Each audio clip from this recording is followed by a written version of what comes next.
తెలంగాణ రాష్ట్ర bar council ఎన్నికలు ప్రశాంతంగా జరిగాయి. రాష్ట్ర వ్యాప్తంగా 134 బార్ అసోసియేషన్లకు చెందిన సుమారు 35,000 న్యాయవాదులు ఓటర్లుగా నమోదయ్యారు. సుమారు 80% ఓటర్లు పోలింగ్లో పాల్గొన్నారు. సుప్రీంకోర్టు ఆదేశాల ప్రకారం సీసీ కెమెరాల ద్వారా లైవ్ టెలికాస్ట్ జరిపి ఓటింగ్ను సురక్షితంగా నిర్వహించారు.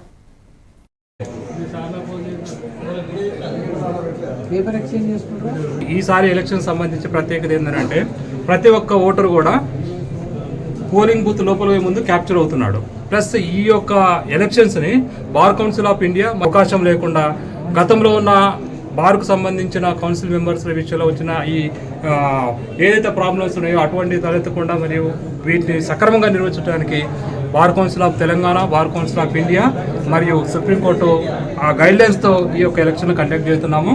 కాబట్టి